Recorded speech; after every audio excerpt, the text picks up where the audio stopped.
प्रिय विश्वासियों, संत लूकस के सुसमाचार अध्याय 18 पद संख्याएं 35 से 43 तक में हमें यरीहो के अंधे व्यक्ति का वर्णन प्राप्त होता है।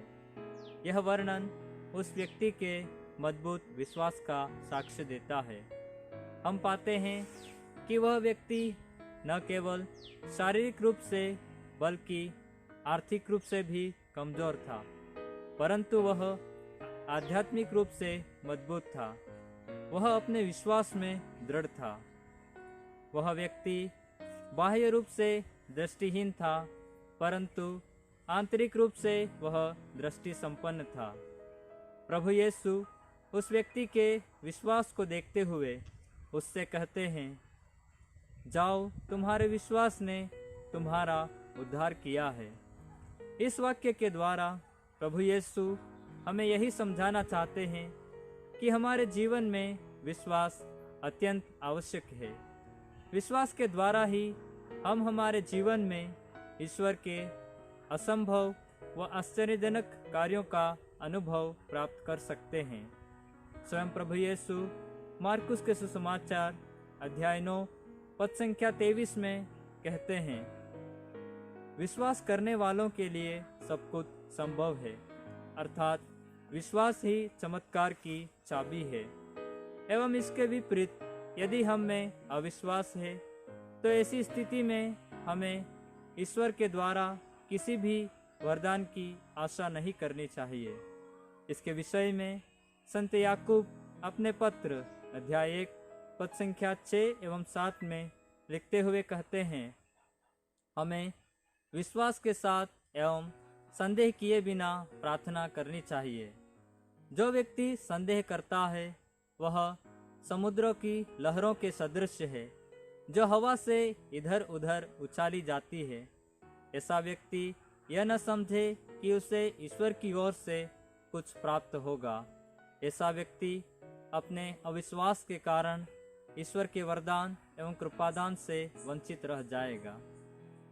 आइए अब हम पवित्र धर्म ग्रंथ से विश्वास के बारे में कुछ बातें जानें। पहली बात, विश्वास का स्रोत।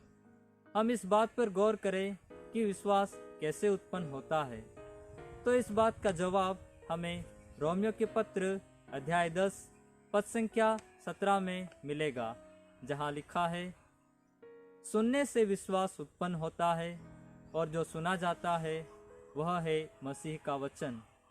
यह वाक्य इस बात को स्पष्ट कर देता है कि ईश्वर के वचनों के द्वारा ही विश्वास उत्पन्न होता है। यदि हम चाहते हैं कि हमारा विश्वास भी उस अंधे व्यक्ति के सदृश दृढ़ हो, तो हमें हमारे जीवन में ईश्वर के वचनों को सुनने, पढ़ने एवं उस पर मनन चिंतन करने की आदत को प्राथमिकता देनी चाहिए। दूसरी बात, विश्वासी जीवन में धैर्यता। हमारे विश्वासी जीवन में हमें समस्याओं का सामना करना पड़ेगा। एक सच्चा क्रिस्तीय जीवन कभी आसान नहीं होता है। इस हेतु हमें परेशानियों व सतावटों का सामना करना पड़ेगा। ऐसी स्थिति में हमें धैर्य रखना है एवं अधिक दृढ़ता से प्रभु यीशु को पुकारना है। तीसरी बात, विश्वास की घोषणा।